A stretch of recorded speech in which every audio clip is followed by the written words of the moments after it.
Hey, what's up, Sports Bar? It is I, the actual King Smith, coming at you live from the Pop Culture Warrior Dungeon here this Sunday, October the 6th, with the Sports Bar here at WTF Nation Radio / U.S Army W.T.F Moments.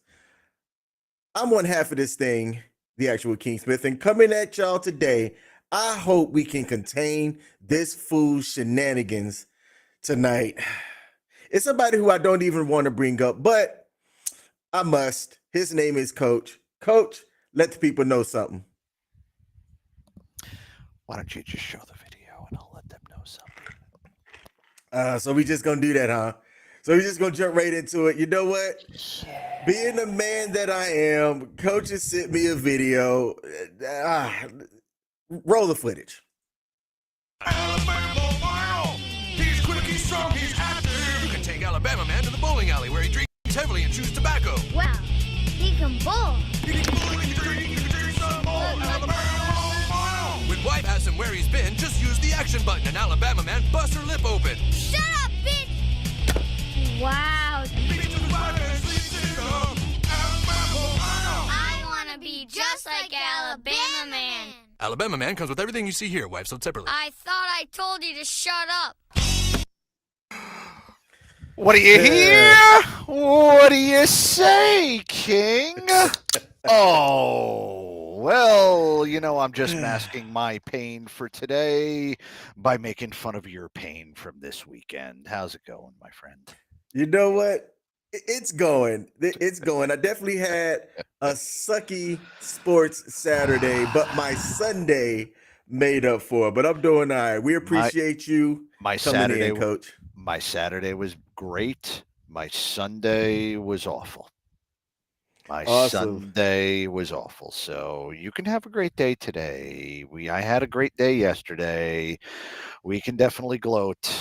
And King, at the end of the show today, I think something might be happening. It's going to happen now twice on air, but it's only one time.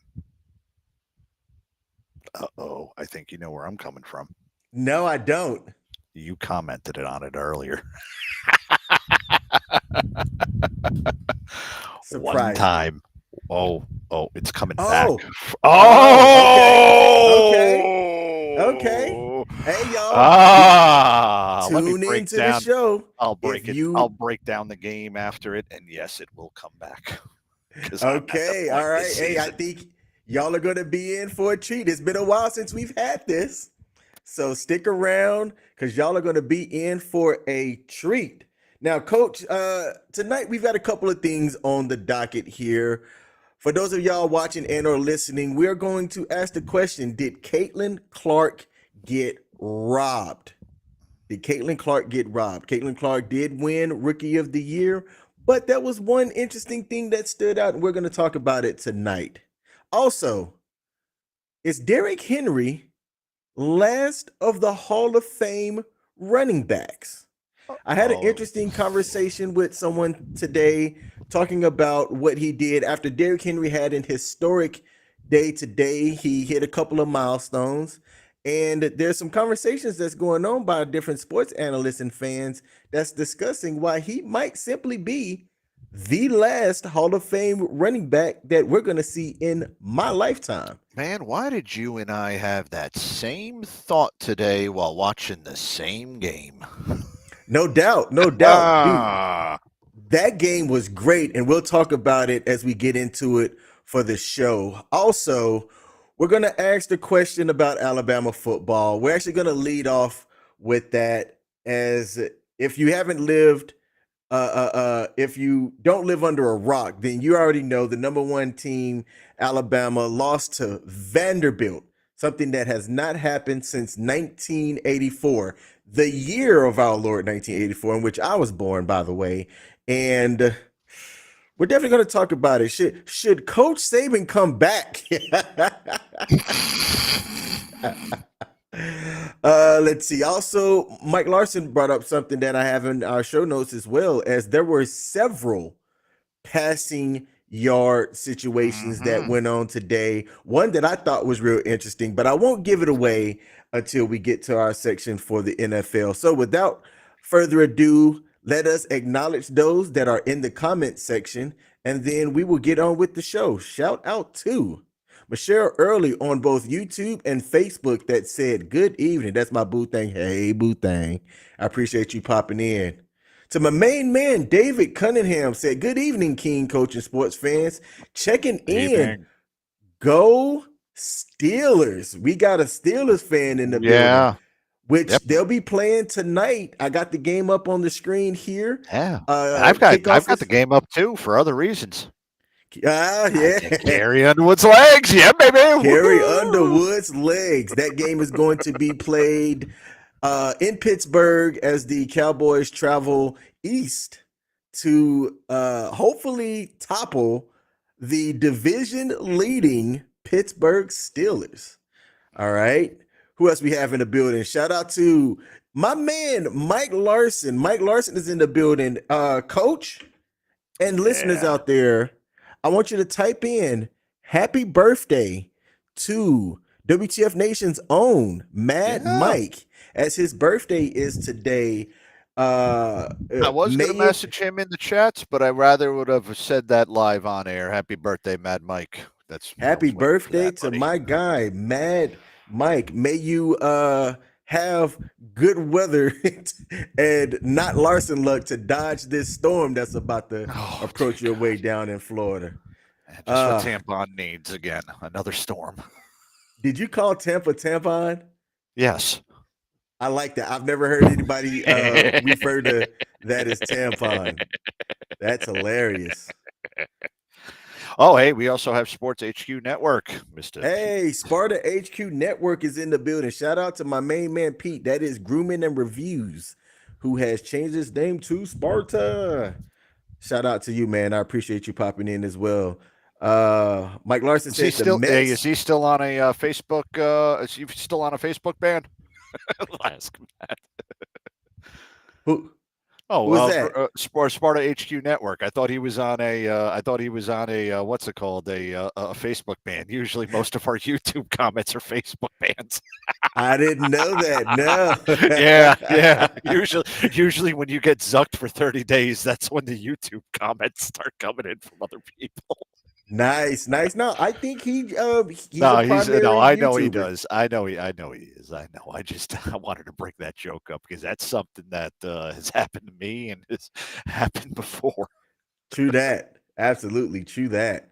Now, before we get into the meat of everything, y'all, we're streaming on multiple platforms. You can find us at Facebook on both WTF Nation Radio and U.S Army WTF Moments. Thanks to the people that are watching now. We also are on YouTube and X. If there's a like button on the platform, do us a favor. We don't ask for much over here. Hit that like button. That helps us out on the algorithms. That's the algorithm. And to the audio listeners as well, as this all will also go out on audio podcasts. We don't forget about y'all over here. So we'd like to say thank you for tuning in as well. You did forget the Kick audience. And speaking of Kick, it's okay. Don't worry about those great people. Am I on Kick? Yeah, we should be on Kick too. Yeah, we're on Kick. Yeah, we are on Kick. My bad. Yeah, but speaking of Kick, guess who's actually now part of Kick and has her own show? Who's that? The Haktua girl. Nice. Yep, she is now on Kick. She just signed a deal for Kick to live stream. Haktua. Coach, I have to tell you, I've actually checked out some of the shows that she's been on. She's pretty entertaining to listen to, in my opinion. Hey, you know what? If this is the thing, look, she didn't Kardashian it by sucking some B-list Raptors dick and then marrying into the money. So hey, good for her. She just said something funny, and if this leads to a funny career for her, God bless her. No doubt. Now, Coach, before we get into the show, we do have the banner that shows all of the shows that we have at WTF Nation Radio. Let's get the marketing out the way, and then we're going to get right into the show. Floor's over to you. Absolutely. So, ladies and gentlemen, we come to you live every Sunday, Monday, Tuesday, Wednesday, Thursday, Friday, and Saturday. Oh my gosh, that's all 7 days of the week. We have something here for you on WTF Nation Radio and U.S Army WTF Moments, starting off with us every Sunday. Moving on to Monday with the Monday edition with Ice and Mad Mike. No, excuse me. It's, what's the name? Dagon Shipwreck's on there. But yeah, Ice is on for Monday. And then on Tuesday, we have Pop Culture Radio with CQ and Mad Mike. And then on Wednesday, we have TeeZee and Radar over on the Smoke Pit. Thursday, we have Ice back again, this time with Spanky on Sergeant's Time. And then on Friday and Saturday, we have our FTX and Weekend Co-ops, brought to us by CQ, Nemo, some guy who pretends to play board games and be a Bama fan, and several other people. And for surprising guests, one Friday I might actually travel all the way up there and just barnstorm the place and play a game. I don't know. I severely Hey man, we doubt welcome it. you up, brother. but I would welcome you guys down to North Carolina for the same thing too. But you know how I welcome people. I usually go to a sporting event, so we'll go to one of those one time if you guys are ever interested in that. But yeah, but regardless of that, that's what we have for you on U.S Army WTF Moments and WTF Nation Radio across Facebook, YouTube, X, and Kick. Yay! All right, now let's go right into it. If you wasn't living up under a rock, Alabama lost to fucking Vanderbilt. All right. And there was a lot of talk around the nation about, if the game was necessary, not necessary. Should the game have gone that way? And I see that somebody has shared something here. Let's bring this up on the screen and see what's going down here. Oh, what are we looking at, Coach? What are we looking at? So, ladies and gentlemen, I have been telling you guys about my cousin, and I can bring up his LinkedIn over here too, who is the vice president of sports marketing over at Jordan Brand, right? Mm-hmm. And I've brought up that his son played at Stanford and his son now transferred to Vanderbilt after he graduated, and he is a grad student. He is on his 6th year right now. He's got 4 years for it, but I'm trying to pull up his game stats from yesterday's game. Oh, wait a second. Here he was. Yeah, that's right. He's now on Vanderbilt. And he had a tackle for loss yesterday in the 4th quarter as Alabama was trying to mount the comeback, but it didn't happen. Yes, he got 1 tackle for loss. So I wanted to give a good shout out to a scholar, a gentleman, and a great athlete, and comes from an absolutely outstanding mother and father, Mr. Aeneas DeCosmo. Congratulations to everybody in Vanderbilt. I will stop gloating right now. That's all I wanted to do, King. All right, sorry. No, there was fine. a little gloat, man. There was a little gloat. That's fine. We do want to give a shout out to all of the nerds and engineers at Vanderbilt. All right, for doing something that. Aeneas is a smart damn kid too. Yeah, I mean he's already on his master's. He's got his undergrad from Stanford. You know. Yeah. He is a nerd, but yeah. Yeah, if you attended Vanderbilt, use smarts. Oh yeah, all right. Yeah, absolutely. Absolutely. Use not a dumbass. Yeah.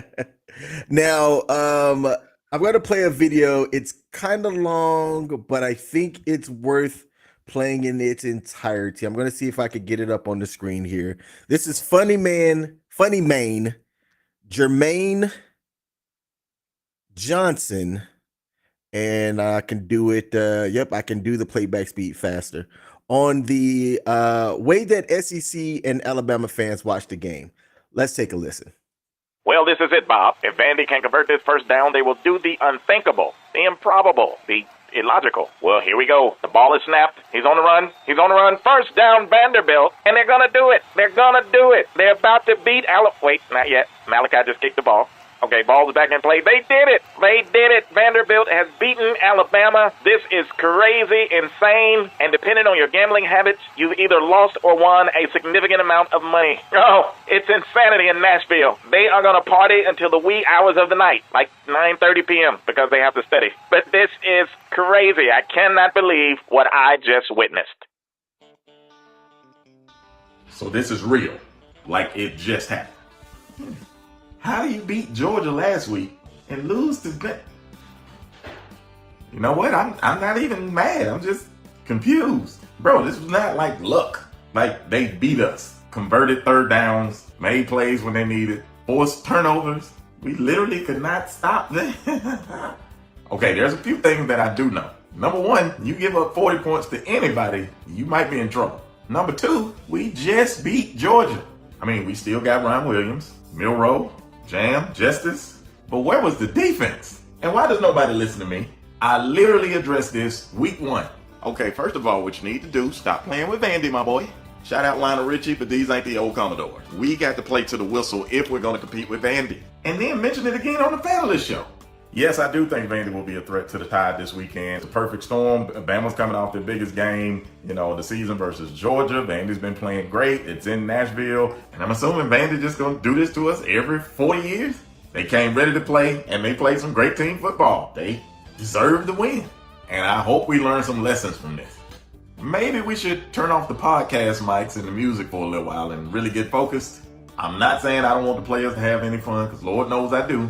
But if this is going to be the ending result, maybe we should reconsider. Because Vandy was locked in. This is supposed to be a relaxing vacation to Nashville. Vandy had more fans on Broadway with the goalpost than at the actual game. And to all the other fan bases with something to say, pump the brakes. You are not undefeated. Matter of fact, come sit right by us this week. You, come on, come. But scoot over. I don't even like you like that. You got nice and warm right there for you. Come on. Oh, definitely you. Come hither. Right on in there.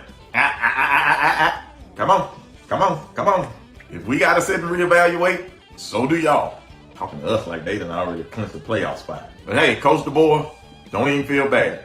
As far as Alabama coaches go and embarrassing losses, you are now in pretty good company. That's no excuse though. Because you and your defense coordinator, y'all need to have a talk right now. Between this Vandy game and what we saw second half versus Georgia, they ain't gonna cut it. I'm not mad. I'm not mad. This is weird territory, and I don't like it. But you know what? The football gods have been good to us over the years. Every so often, it's okay to let a well-deserving team enjoy their victory and the spotlight. So I say this with all humility and respect. Vanderbilt Commodores, enjoy the win and everything that comes with it. Y'all deserved it. And to everybody else remaining on our schedule, well, we'll see you when we see you. 24-hour rule in full effect. We off this one, on to the next one. Roll Tide.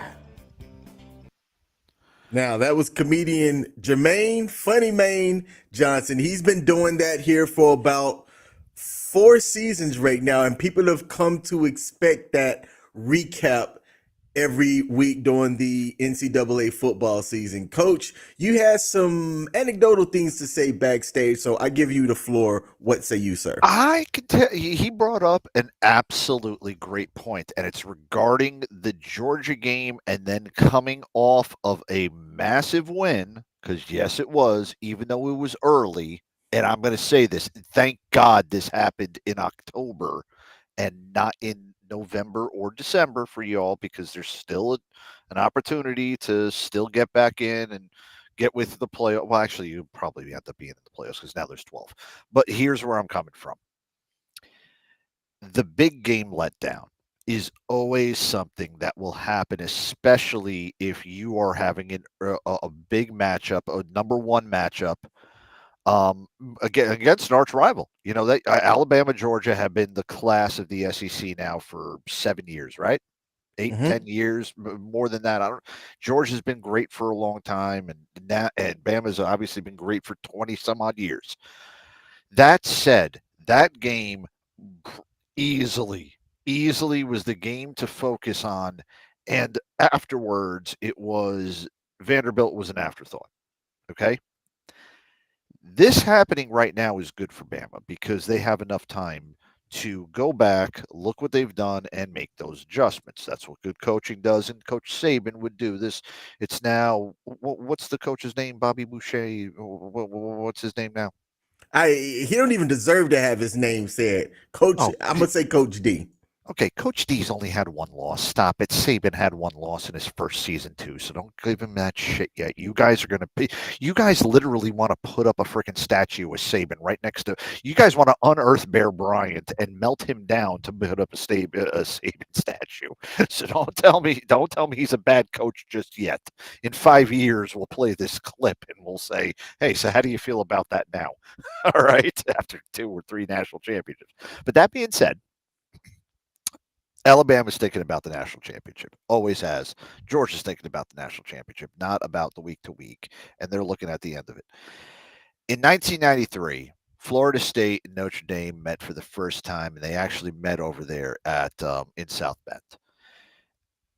Media had this circled as a possible, and of course, it ended up being a number 1 versus number 2 matchup. Notre Dame won in South Bend, and Florida State, that was the year that they were going to win their first national championship, was knocked down to number 3 behind Nebraska. The following week, Notre Dame finished up their schedule against Boston College. By the way, this is another story with the aunt running onto the field. Because my aunt, when I went up to New Jersey, her and I talked about it, me bringing it up on the sports show about her rushing the field for Flutie's Hail Mary.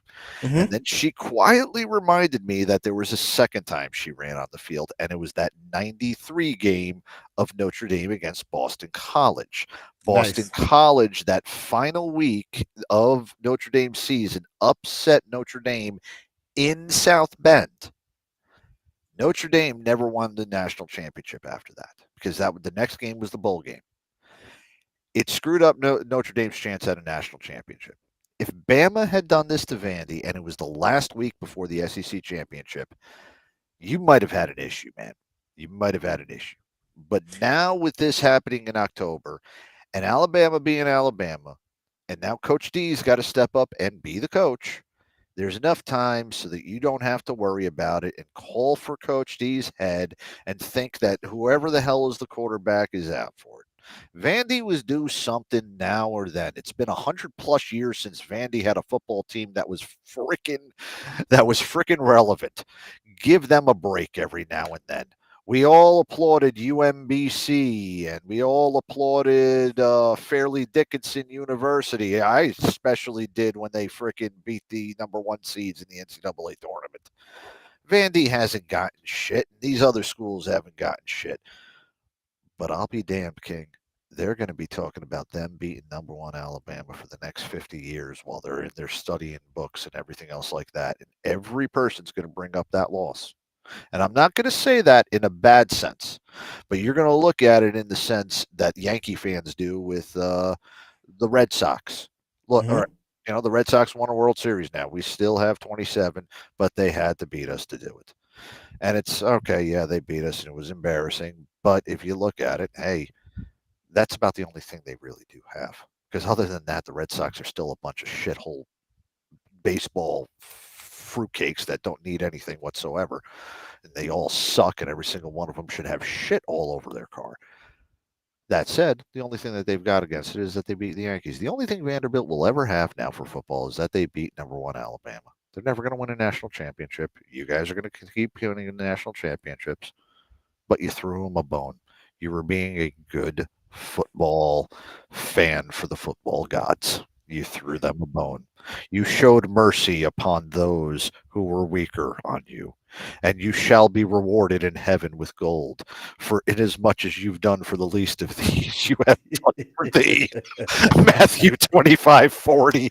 Oh my gosh. I just quoted my old work. Oh my gosh. Now, Coach, there's something that you said that I'd like to highlight as well. Michael Irvin, the Hall of Fame Michael Irvin, he has a YouTube channel as well. And like a lot of these people that's realizing there's money to be made using YouTube and social media and things. Michael Irvin was at the Miami Hurricanes game in which they mounted a phenomenal comeback in that game. I was watching some of it and ended up going to bed because it was like a 10 o'clock kickoff. And when they were down as much as they were down early on, I said, oh, yeah, it's a wrap. Finally. Yeah, I thought the same thing, too. Yep, because this was their second or third game where they've had to really get things together to come back and pull a win. And one can say that dogs are dogs, and a dog will find a way to come back and win, and that's exactly what they did. But Michael Irvin on his YouTube channel, he said something that stood out to me. He said one of his old coaches, when he was playing for the Cowboys, Jimmy Johnson, told him that it's hard to win the next game in two specific scenarios. One is when you played and you won an improbable game. That next game is typically when you play your worst. The second one is when you have a bye week coming off of a game where you came back, you won, and then you have a bye week. The game after the bye week is typically a loss. And he said he didn't really think about that when he heard it when he was a player. But then as he's gotten in the booth and become a sports analyst and he's looking at the stats, he's like, oh, yeah, there's actually something to that. So you can take a look at, and he was talking about Miami when he said that, but that applies to what Alabama did. They mounted that where they was up on Georgia a lot, but then have to come back, scrape, and fight to win the game, to go right into the next game against Vanderbilt. Just like what the comedian said, I typically plan my weekends around when Alabama is playing their games and who they're playing against. When it's a team like Vanderbilt, I just go, I don't need to watch that game. I was in downtown DC when around halftime my phone started blowing up. It was like, yo, what's going on with Alabama? And I'm like, wait, what? So I turned off my alerts because I'm like, I don't care. This is going to be an easy win. So to find out that they were losing, I said, hey, let's stop everything. I need to get to a TV and watch this game because I wasn't expecting it. Nobody was. But there is something to that, how a team plays and rallies when they have to come back, fight, scrape, and win that improbable game. The next game afterwards is typically a letdown. It's kind of funny how you can actually see the mental, physiological types of things manifest itself. You know, that's physically, these guys were probably still at the same level they were from the previous weeks. And hell, even coming off a bye week, most of the people are in that part where they're completely relaxed and physically they're okay. But it's that mental acumen and the best way to say it, to keep that focus throughout whatever your task at hand is in athletics, yeah, that's the thing that gets it. There's nothing physically that's wrong with them. It's just more inside mentally for them missing a step or being too relaxed or not focused enough on it. It's real interesting to see that sometimes, man. Yep. Now, there is somebody that wrote something that sent it in to me. They said that they did not want to be on screen. So I told them that I would take their letter and that I would read it on air. So I'm going to get the letter here. All right. And then I'm going to share my screen, or not share my screen. I'm just going to make myself bigger. So, Coach, you'll be in the background. Folks can still hear you, but they won't be able to see you. Okay. No problem. So this is from Alabama super fan Bubba. Bubba said, "Dear the Sports Bar, I'm Bubba. I am one of Alabama football's biggest fans. I married my sister in 2014, but this is irrelevant. I hope I spelled that right. To what I am trying to point out here for Alabama football. Before I get into this, I want to thank my Lord and Savior Jesus Christ, Nick Saban, and all of the other Alabama great coaches like Paul Bear Bryant and Jesus Christ himself. I'm missing 2 Teefuses. I am going to start a change.org request to get Coach Nick Saban to return Alabama football back to glory. There is no damn reason why we should have lost football to a bunch of engineer nerds up there in Nashville, Tennessee. All they know how to do up there in Nashville is party and drink, and they don't even know how to play football. If you could read this letter on the sports bar, I'd appreciate it. Signed, Bubba." So That was Bubba's letter. All right. I want to make sure that I read that. Bubba, I feel you. I'm with you.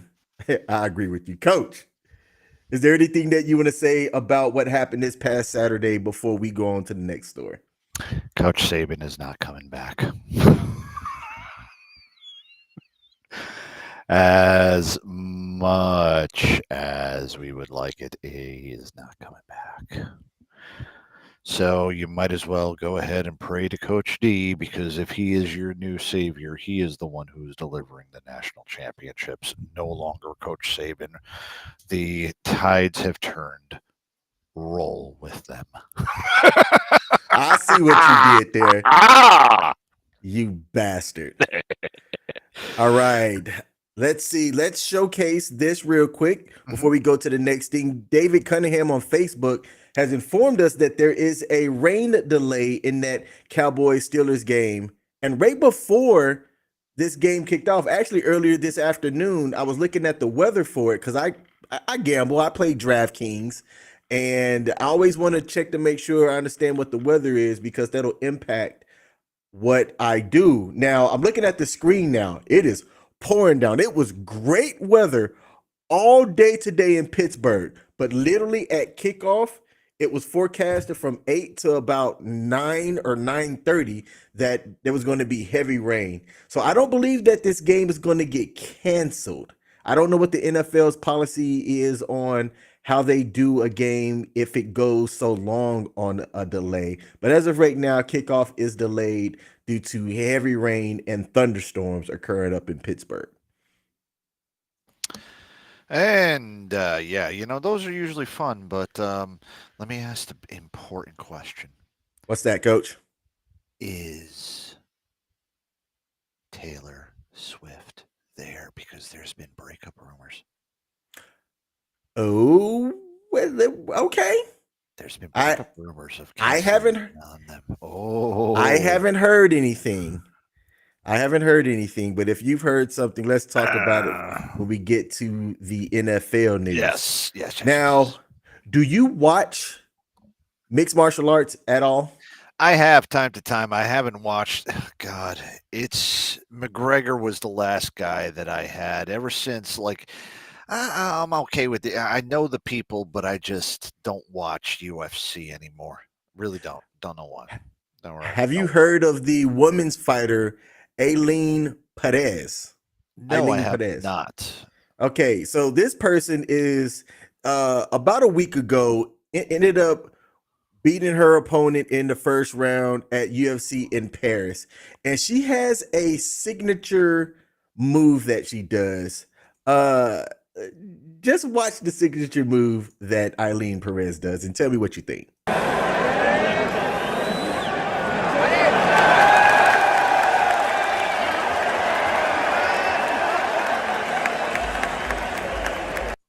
So for those of y'all that can't see that are listening on the audio podcast, Aileen Perez is known for twerking. So I'm going to play the video back without the sound this time and run it back here. So she got her opponent to submit, and then she twerks in her face. The opponent moves, and she rotates her butt cheeks and twerks back in her face. Good sportsmanship or nah? All right, look, I'm about to piss off an entire freaking country. So we've already pissed off China, Russia, and a couple other countries in Venezuela on this station. Let me add Argentina onto this list right here. Mm-hmm. I have kind of noticed, and this is coming from a lot of, I'm going to come with this as far as the Argentinian athletes that I have noticed. Not only in MMA, but in other sports like the IndyCar, baseball. I've seen them around. There is a flamboyancy, and there is a little bit of cockiness and freaking BS type of thing when it comes down to competition. Argentinians really do like to kind of gloat in their victories, because their victories aren't that often, to be quite honest with you. And like I said, I'm just saying that a lot of people, this is a cultural type of thing. Do I think this thing's kind of right? Well, I would say this. Yeah, I would absolutely say that this is no, I don't know if it's going a little bit too much. I would say if she did that right at the beginning of the match or something like that, but not at the end.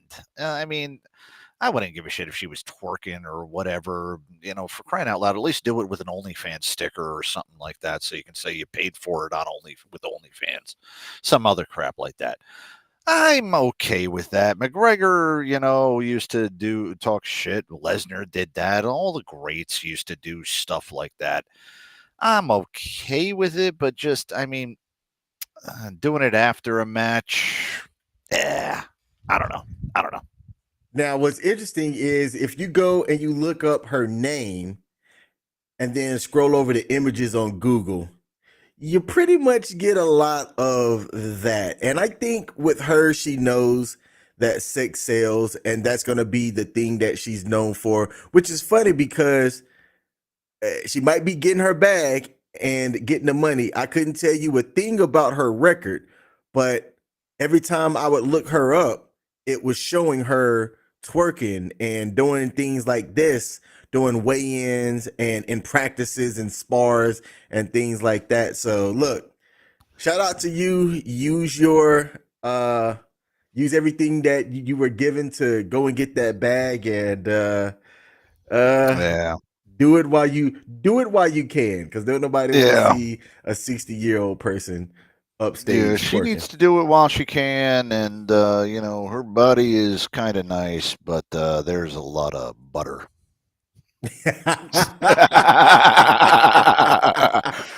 Yeah. Now, Coach, you are our MLB guy. All right. So, Yes. so what can you tell me about what has occurred so far in the playoffs and leading up to where we're at today? So the AL whatever freaking first round series are already completed, and we already have our ALCS and our NLCS's matchups already taking place right now. And as David Cunningham is going ahead and give us the updates, San Diego is now on top of the Dodgers 3-1. I believe the Dodgers did win last night. Shohei Ohtani's first playoff game, which that's actually pretty good. It'd be nice when Trout finally goes to one. Yankees did win their game last night. The Mets actually won against the Phillies, and then today they ended up losing against the Phillies. I know the Guardians are playing the Tigers, and the Guardians now have a 1-0 lead against that.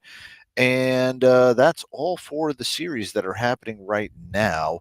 So Philly is now tied up on a 1-1. I do not know what happened to the Guardians and Tigers. If anybody is in the chats or would like to look at it and give us that score if they did play today, that would be great. And as of right now, the Yankees will be playing tomorrow. So cannot complain whatsoever about MLB. And as we're getting out, there hasn't been any coach firings, which is something that Major League Baseball actually does a lot better than the NBA, NHL, and the NFL. NFL especially. There's the colloquial term Black Monday. And the Black Monday is the day after the NFL season, after the Monday after, where all the head coaches that underperformed ended up getting the axe. Mhm. So, they wait for the end of the season instead of firing them when they're in London. They just tell them don't return. But that those are the times that the coach change is happening, and you're not going to see that in Major League Baseball until the World Series is over. And that's usually that's something, so it's not a distraction to the play on the field. Which, well, the NFL, literally the NFL. If we had a 9/11 attack during freaking Super Bowl week, the coverage for the Super Bowl would probably still be as all-time high. But if anything with Major League Baseball happens, distracts from it, that's going to end up taking it over the games. That's just how big of a juggernaut NFL is, because everything right now, sports-wise, NFL is number one, and everybody is now vying for number two. That's kind of the way that it goes with how it is. So that's where I'm coming, that Major League Baseball doesn't announce those things just to distract it from it. Part of that also had to do with fucking Alex Rodriguez, that son of a bitch. Yeah. All right, good deal. Good deal. Now, I'm going to quickly talk about the NBA right quick as the NBA preseason has started. LeBron James's son got out and got some action with some really good defense in his preseason debut, and that's what kind of shocked me. I looked at him as a little bit undersized. I didn't think that his offense was that great either, but he's got out there and he's starting to make a name for himself. And for me, it's one of those, I think he's a good athlete, good enough to be a professional football player. Nah, I don't see it. In my opinion, he's got his opportunity because of who his father is, but I don't see him really making a splash as a pro. It's the same way that I look at Deion Sanders's kids on both the quarterback Shador and the DB that plays safety. I great let me say decent athletes, but they have their opportunity because of who their father is. I don't see their skills translating well on the pro level. And y'all can clip this and we can take a look at this in 4 years and y'all can tell me if I'm wrong or right. But I just don't see it, man. And that's how I look at Bronny James as well. Is there enough that you see in Bronny James that tells you that he has earned the position of being playing on a making a in the 13-man NBA, roster for the making the man Lakers? roster. Look, I can't say anything about. All right, the Lakers. You got to always put a big asterisk onto it, especially with LeBron, because LeBron essentially controls the entire team that he's on. Okay, plain and simple. No, thank you, David. You brought up an example that I wanted to bring up. Okay, when it deals down with the nepotism and with the kids and everything like that, could they have done certain things with the names? Yes. Do I think that's cop out? Yes, I do. And Okay. here's my reasoning for it. There is a lot of people, and if you look not only in motorsport, but if you look at sports in general, especially within the same sport, we are seeing father sons more often. Being around that life growing up when your father is playing it and being around there, you're able to adjust to it. So I'm going to say when you grow up around it, yes, it had to do with your father or you had to do with your mother. But when you're around that, regardless if it was here or if it was Europe or if it was somewhere else, if you're around whatever entity it is, like that basketball or the NBA, because your dad's there, you're going to want to follow that.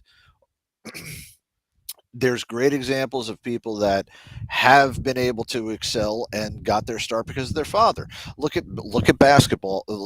Basketball. You brought up Austin. I know David just brought up Austin Rivers, but do you think that freaking Steph, if his father wasn't Dell, wasn't going to play basketball? Or No, be as good? No. Now No. you still have to go perform, right? Which is what Steph did at Stephenson.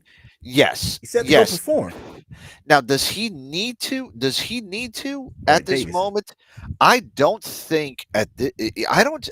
From what limited action I saw, I don't see any difference in him than I do anybody else who will be the 10th through 13th person on the bench. I don't see any difference. The only difference I do see, though, is that last name. Austin Rivers is still in the NBA because of that last name. We can keep saying things about people's last name, and that's what keeps them into the league, or they brought into the league because of it. Tim Hardaway Jr., I've always thought he was going to be great, but he's been turning into a travelman. But because his name is Hardaway Jr., he got that type of thing. Nepotism's always been around. Yeah, and thank you on David Cunningham for bringing up Ken Griffey Jr. Another one on there too is also Barry Bonds. Let's also remember Bobby was the reason why. And Willie Mays is his grandfather. So there's great examples of it. There's bad examples of it. I don't like the cop out of it. I just think that Bronny, truthfully, he doesn't. Somewhere, if 10 of 13, if he's taken somebody's spot that could be like a D League transfer, well, hey, he's just putting one other person's thing. I hope that guy works harder so that he can take Bronny down to the D League instead of him or something like that. That's what needs to happen. And you know what? I'm okay with it because once again, the basketball gods are going to do something pretty cool for the universe. There's been a father-son in Major League Baseball. There's been father-sons in National Hockey League. Thank God there hasn't been one in the NFL because that would be awkward and definitely way too old for that. Might be a kicker. You might be able to get something like that. I agree. Yeah, that might be the only way, but it's never happened in the NBA. Just let it happen this season. You know, have LeBron throw Bronny an alley-oop or vice versa. Get that little highlight reel. For crying out loud, I'm just surprised LeBron hasn't gone on with the retirement tour announcement. You know, I think he's seen how it's worked out for other people. For marketing, it might be a good thing, right? And I think that that's why these guys do it. When Kobe announced that it was going to be his last year, ticket sales were out the roof at every place you went to. Now, a player like Kobe or LeBron or Steph Curry, they're always going to draw those increased sales. Last year, when I went to a couple of Washington Wizards games, I went because the tickets were cheap. But when it was Steph Curry coming into town, now those same cheap tickets where I could get them for like $50 are now almost 2.5x the price because of who, you know, because of the demand of who's playing. Yep. Used to happen with Jordan all the time. The you know, honest to God, before James Dolan took over MSG, there was a time where there would be like several hundred Knicks tickets that you can get day of. those games against Chicago, shit, even the freaking New Jersey games against Chicago, those were the only sellout games, man. When the Yankees are in town, I swear to Christ, there are more Yankees fans in other places. And it's true, especially, you know what, Jeter, when he retired and announced that 2015 was going to be, or 2014 was going to be his last year, the same thing. Everybody wanted to go see Jeter. Kareem was the first person I ever remember ever doing that, saying that he was going to do the farewell tour. And I am glad that, you know, that happened because it was going to do it. With Bronny, with LeBron coming, yeah, I do think that LeBron, seeing him now, it's almost at the part that you want to go see him because it could be the last time you see him. Get where I'm getting at? Mm-hmm. Like, this is the true one, but I think LeBron needs that announcement. And I don't know whether he plans on going one more year, but if he wants to go for 2 more years, then next year is his definite retirement year. But I think he should retire this year. Just play one season with Bronny, and then him and Bronny can never play in the NBA again. Yeah, that was a little low. It was. Now, Coach, I need you to fill some airtime for about a minute as I bring up something. All right. Well, hey, ladies and gentlemen, just so everybody is looking at, I'll give you guys a little bit of a motorsport update. So the Indy has already wrapped up, and that was about 3 weeks ago. Indy has already wrapped up their season, and daggone, I can't remember who the hell the winner is, but anyway, he was pretty damn good. I think it was Alex Palou that was the winner. And Formula One is off this week. Next week, they will be coming back, and there will be a new driver on the second seat in Red Bull, as Daniel Ricciardo was let go at Red Bull Racing. And Liam Lawson, one of the juniors, has been promoted into his seat. The next race, hopefully McLaren does well and maintains their lead in the constructor standings, and Lando Norris cuts into the driver standings with Red Bull's Max Verstappen. And in NASCAR today, they were in Alabama as well. That was actually the reason why I wanted to play that video, is because I was watching them. They were in Talladega today, going around the 2.66 mile super speedway. And today's winner was Danica Patrick's ex-boyfriend, Ricky Stenhouse Jr. He won after the big one wiped out most of the field with about 4 laps to go. Brad Keselowski had a run, but Kyle Larson backed off on him. The momentum went towards Stenhouse, and Stenhouse crossed the line first, which is a win for JTG Doherty. And do you know what Doherty actually stands for, King? No. It stands for Brad Doherty, former North Carolina center and center for the Cleveland Cavaliers. Wore the number 43 for the Cavaliers in the 80s and the 90s. Was one of the best centers. He's actually from Black Mountain, North Carolina, which, ladies and gentlemen, I'll give you all an update on Asheville here in a minute, but that's close over there. And went to University of North Carolina. After retiring from there, he got into NASCAR. He's always been a NASCAR fan, and is actually one of the people that Denny Hamlin and he's one of the people that introduced him to Michael Jordan to Denny Hamlin. So with that introduction, that then came up to the formation of 2311, which 2311 and Front Row Motorsports have both sued NASCAR due to the charter system. That's something completely ridiculous about that. But I did want to bring up what did I say I was going to bring up regarding the freaking race? It wasn't important. But regardless of that, if you guys were waiting on my words for it, well, then I am sorry, because I am too stupid right now to remember what the heck I was going to say. I'm just trying to fill up airtime until King gives me a thumbs up and says that we're good to go. And guess what? We are good to go. He just did that. So, ladies and gentlemen, let's continue. That was excellent, man. Your improv skills are off the chain. I try. Hey, I do want to give a thanks to the 114 people watching across all of our platforms right now. That really means a lot to me. Thank you. If you hadn't hit the like button yet, please do. Now, there was something that hit the sports realm as 2024 continues to be a crazy year. We're going to say rest in peace to Dikembe Mutombo, and I'm going to share my screen here and showcase this picture and give some highlights about Dikembe Mutombo. So if you've ever seen any of the old basketball highlights or even some of his commercials, you know this guy as Mutombo was an absolute force on the court, an 8-time NBA All-Star and one of the greatest defensive players in NBA history. Standing at a tall 7'2", Mutombo was famous for his shot blocking ability. In fact, he's second on the all-time NBA history for career blocks. The iconic finger wag after a block is what made and was known as his signature move. But here's the thing. It's not just about the stats with Dikembe.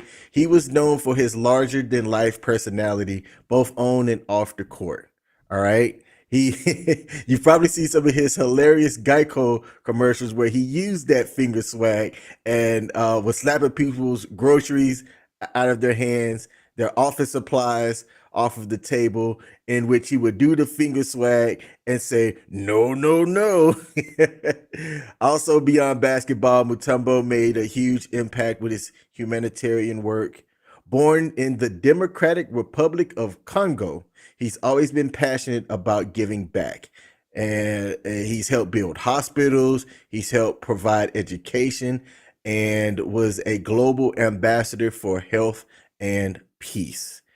Mutombo passed away Monday, September the 30th, of cancer. So here at the Sports Bar, we would like to say rest in peace and farewell in good spirits to Dikembe Mutombo. Coach, did you ever get the chance to see him play in person? Mount Mutombo, yes, I did. Oh, yes, I did. He was one of my favorite players. Absolutely one of my favorite players. I saw him play when he was with the Atlanta Hawks against the Knicks. It was that 96 year when everybody signed and everything like that, or the 97 year. That was the second year of Jordan's championship. I saw him play as the Hawks, and him and Patrick Ewing, two Georgetown centers going at it, man. That's what I wanted to see. That's what I wanted to see. And it was pretty freaking cool seeing them going against each other. Knicks won that night, if I'm remembering correctly. But yeah, I did. And man, the Mutombo. So here's another thing about Mutombo. Mutombo also was another part of NBA history, other than the block shots and second only to Hakeem and the 4 defensive player of the years, which I believe Ben Wallace and Rudy Gobert are the only other 4-time defensive player of the year winners. But the thing that I absolutely freaking loved about Mutombo, in 1994, yeah, it was the year that the Knicks were going to be in the NBA championship. The number 1 seed that was in the Western Conference wasn't Houston. It was Seattle. That was the year that Kemp, broke out and the glove was there, and they got that, that white dude that shot threes. But whatever. So what ended up happening is that Mutombo and the Denver Nuggets, they were down 0-2 and then won the next 3 and became the first 8 seed to beat a number 1 seed in the NBA playoffs. And I remember that was the famous shot of Mutombo where he held the basketball and was laying down on the floor, and he was holding the basketball over his head crying, saying, "Oh my, oh my." And that's what I will always remember Dikembe Mutombo for. Never won an NBA championship. He was there in the Sixers. He went to the NBA Finals, and he even went there with the Nets when they had Jason Kidd and all them. And man, I wish he would have won a championship. I wish he would have, done that. I wish freaking Patrick Ewing would have too. And yeah, damn. And speaking of that, let's just go with this one, man. Remember these 3 centers? These 3 centers all played for Georgetown kind of back to back to back, but in succession. Patrick Ewing, Dikembe Mutombo, Alonzo Mourning. That's not fair. Man, Georgetown back in the 80s and early 90s, man, they had some damn great players and great centers. And then the next one came out. You would think there would be another great center. It was Othello Harrington. No, best player on that freaking team was AI. Mm-hmm. Man, AI was damn great on that. But yeah, rest in peace, Dikembe Mutombo. No, not in my house. I love that. Absolutely, yeah. Man, I remember growing up, no, doing the finger swag anytime that my dumb young ass brother would do something stupid. Now, EJ Preach over on YouTube. This is the first time I've seen this name on YouTube, so I appreciate this comment. He saw the title and came out and said, Bama led Vandy for exactly 0 minutes and 0 seconds. That's a butt kicking. That's an interesting stat as well. Something that we didn't highlight earlier, and this is just my fault. It is Vanderbilt's first time in 60 attempts in beating I don't remember if it was a number 1 team or a top 5 team. It's the number 1 team. It was the number 1 because this is their first ever number 1 that they've ever had. Yeah. Bama, like I said, buddy, you guys gave them a golden ticket that they'll have for the next 50 years, and they'll be gloating about it. But they're never going to win a national championship. Now, I do want to show something because I had this geared up, but since I'm not in my main studio, I didn't necessarily have things set up the way that I want to. Towards the end of the game, I want y'all to watch this video, and then I'm going to play a follow-on video, and I'd like to see if anybody has any comments on this. So this is number 13, Malachi Moore, and what he did at the end of that game. Take a look. Half, he was magical. It'll be the most points by an unranked team against AP number 1. Pardon me, the 5th most all time. and they will count down this Vanderbilt win. Bama will become just the fourth AP #1 team to lose to an. So I'm going to bring it back up on the screen here and mute it so that we don't get copyright stricken. But what ended up occurring is Malachi Moore came out there and he was fired up. He threw his mouthpiece on the field somewhere in this video, and then he walks over, and as the ref's putting the ball down, he just takes a look at it, and he decides to test out his kicking skills and kick it, which the ref ended up throwing the flag on that as well. Now, Coach DeBoer, or as I just say, Coach D, ended up having something to say in support of his team. And I call BS on this, but I want y'all to take a listen and tell me what y'all think about what the coach said publicly regarding this player. Take a listen. First class in everything we do, and there's a lot of guys that are really frustrated. So, I think the key is that we turn that frustration into positives moving forward, and make sure we remember what we feel here tonight, and remember that tomorrow when we show up, and Tuesday and Wednesday, and all season long. And so Malachi, I'm 100% confident he will do that.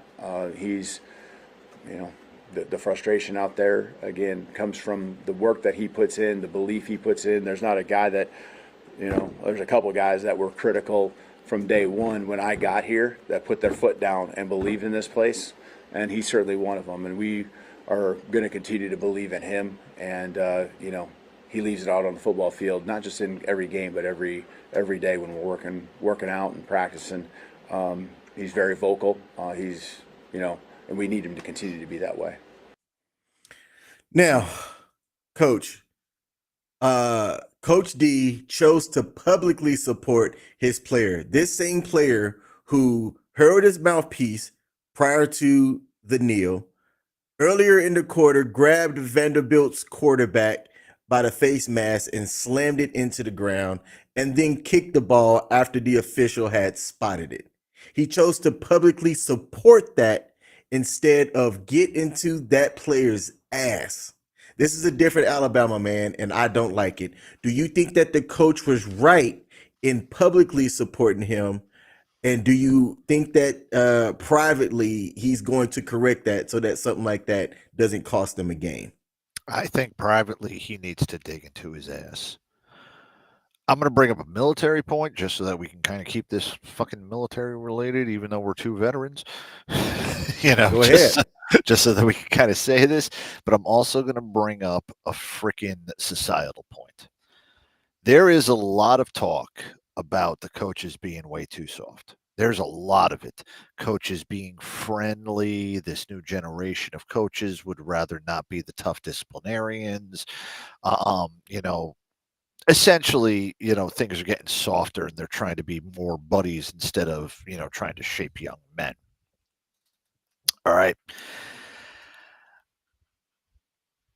I'm going to give you two great examples because both of them I'm still fucking pissed off at. And that's Robert Saleh of the New York Jets and Aaron Boone, who's in that same freaking way of when they say, they got to dig into somebody's ass. Well, we're gonna, he's emotional and I've got blah, blah, blah. And we're, evaluating. We're going to turn that negativity into a positivity the next time we're out. And then I'm going to blow some smoke up his ass and make him feel better about himself. That is happening. But what is also happening is something military-wise. What was one of the biggest things that I was told from one of my first sergeants major in an NCOPD was the reason why SF you never saw half of the bull crap was because all of the professionals realized that you praise in public, but you criticize in private. And that is what you saw as professionalism. So I'm going to give a little bit of leeway here. Does this kid need his freaking ass dug in? Hells yes, he does. No diddy. Does the coach, though, have to say that in a press conference? Or does the coach have to play it up to the press conference to make it not seem so acrimonious and so bad, because maybe the press also kind of looks at it as a way of them being treated too hard? See where I'm getting at? Yeah. I think that this kid deserves his freaking ass handed to him. Suspend him for the entire first quarter of the freaking next game. Absolutely. Absolutely. And he has a temper tantrum like that again, he's off the fucking team for the year. Period. Ooh. Yes. Those types of temper tantrums and the ways that he was doing it affected the game. Think about it. They were only one score down, right? They were one score down, but when he did that, How many that of was those? Oh, no, not that. How many of those penalties and all those other things were on scoring drives? one, the one. face mask. Okay, so there we go. That face mask play where he's, acting a fool and grabbing the face mask, right? Mhm. If that play didn't happen and they didn't get the first down and didn't subsequently score, we might not be talking about this Bama game. It might just be another game against Vandy where you showed up and said, "Man, Bama didn't have their head on right, but they pulled it out." And then we never thought about this game again. I know it's only picking up of one thing, but that's a mental type of mistake that, well, essentially cost them a game. You can put that out for him. That's why I say criticize him. Get in his ass. Suspend him. Make sure that he understands that his freaking mental focus needs to be out there on his emotions don't need to take over his mental thing. And that's something real tough to teach fucking 20-year-olds, okay? Not Yes. the emotions, Yes. the best of them. It's very fucking hard. But It maybe is. hard lesson that he just got this past Saturday is enough to snap him out of it. See where I'm getting at? Mm-hmm. Coach Debo, you know what? Fuck it. I'm calling him Coach Debo from now on. All right. Coach Debo Coach Debo needs to get into his ass and not play the best friends for him, because that young man's life needs to change after that so that it doesn't happen again. I love passion, but that kind of thing doesn't need to happen again. Thank So, you. get that happening. I say that all the time. I'm okay with passion. What I am not okay is selfish individual actions that cost the team yardage, scoring opportunities. I saw it in a high school game this Friday, in which the high school that my daughter goes to played against the high school that my lady teaches at. And the high school that my daughter goes to me, lost the game. They were the better team, but they lost the game because of bonehead, stupid ass penalties at crucial times in the game. And the team that won didn't make any. Plain and simple. They didn't make any penalties, and they made the points matter when they had those turnovers and things like that. And they still only won by 2 points. The team that won by 2 points when they weren't the better team that day. And I know some people say, "Oh man, the better team is the team that won." No, I think that the better team can lose a game, and penalties like that are perfect examples. And as a coach, you should set the example so that players know without a shadow of a doubt that they cannot do stupid ass shit like that. So that's my 2 cents. David Cunningham said that the coach talks like that because he doesn't want Malachi Moore to enter the transfer portal. And he could be saying that as a joke, but at the same time, No, he he's might be not true. wrong. Yeah, He's not. Yeah, he's not wrong. Right? The transfer portal is one of those things that the transfer portal and NIL has changed college football in ways that we're not going to fully understand until maybe 10 years from now, if that fast. Yeah. Right? Because you don't like the way that a coach suspends you or disciplines you, right? Hit the transfer portal. You think you should get more playing time than what you're getting. hit the transfer portal. You can see that if you go to this market, even as a guy that may not be a starter, but you're a personable guy and you have, let's say you're that student athlete that has amassed already a large Instagram following, but you're third on the pecking order because number one and number two are solid stars themselves, but you still choose to go to a certain school because of prestige or coaching or whatever. But then after you get to that school, you're still third on the pecking order, but this school over here is going to give you a better NIL deal, right? Hit the transfer portal. It's crazy the way that college athletes and college sports itself is changing because of those two things right there. Hell, don't you remember what we were talking about a couple weeks ago about that freaking kid from UNLV? Mm-hmm. Yeah, kid NIL deal. The kid just I didn't left get my the team. money I didn't that get you my promised money, and me. he's gone. I'm Yeah. sitting. I'm sitting. This NIL thing in all of college sports, well, it is Wild West out there. I am hearing that there's going to be some type of overview with the NCAA so that it's not like situations like what happened at UNLV is not going to happen. And then the ridiculousness of what the transfer portal is right now is not happening. I mean, I'll say this. The system that the NCAA put in essentially is exploited because they did not do the due diligence and made it up to so that the schools and the NCAA didn't have to do it, or the individual schools were responsible. And when you don't have a centralized way of doing this thing with the NIL deals and the transfer portals and all of that other stuff, well, you're creating the chaos that we currently have where every conference is there's no more conference allegiance. Everything's based off of television. The NIL portals are an absolute joke because everybody's going to get paid somewhere. And let's be quite honest with you, the greatest basketball player in women's basketball right now, who might have deserved an MVP vote here or two, is not as popular as two blonde twins that played for the University of Miami and are better known for showing their ass. Yes. Oh, that's funny. It's true. Now, we do have a bit of an update. I was taking a look at the Doppler radar here, and it looks like the heart of the storm has passed over, should I do it? Acrisure Stadium, better known as Heinz Field. It's Heinz Field. We're going to call it Heinz Field here. Hey, if we're still calling Fort Bragg instead of Fort Liberty, we're calling that freaking place Heinz Field. Okay.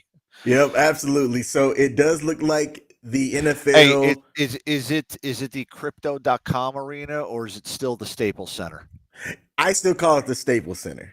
Exactly. I still call it the Staples Center. Hey, is it and here's a good one for you. Is it still Minute Maid Park or is it somewhat other bank park over there in Houston? People still call it Minute Maid. You can't change the names of people that have had it for a while. It's still whatever the fucking name it is. Fuck it. It's still going to be the same. We're not going to change our name. So it does look like the weather is passing. It looks like they are bringing the people back out on the field to get ready for this kickoff that is damn near an hour late from the original kickoff. What surprises me, and maybe it's because Pittsburgh is the home team. I don't think it's because of their record. But in this game, Pittsburgh is favored to win by 2.5 points. Pittsburgh's playing well though, man. And Pittsburgh might have started swaying the bettors because, you're looking at the history and you're looking at what they have on the game. I mean, look at them.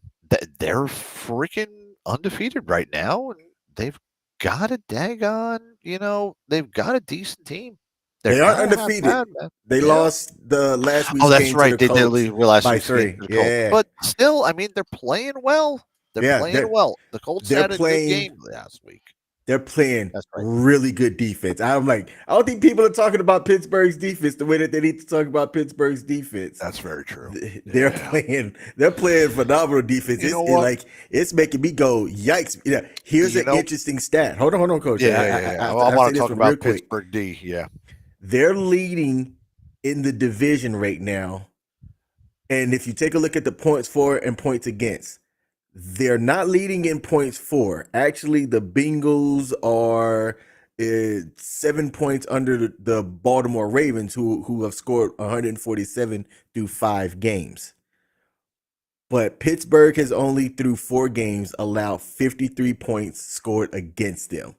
That's actually a really good average over 4 games, man, when you think about it. That's phenomenal. It's phenomenal. You're looking, if you can keep them underneath 2 touchdowns in a game, you've got a phenomenal defense.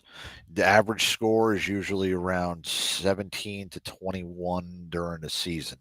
So if you're keeping a team to less than 2 scores less than 2 touchdowns, you're doing phenomenal. But I got to say, man, Pittsburgh, when their defense is great, there's always just like that little thing that's always, you know how when something just always feels right? Yep. And like it's like when the Pittsburgh defense is good, something always feels right in the NFL.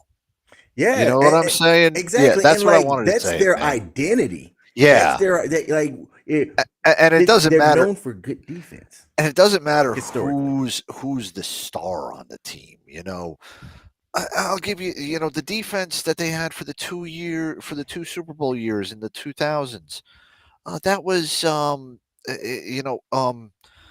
Palomalu wasn't even the defensive player of the year on any of those years, but Palomalu led that defense. I think it was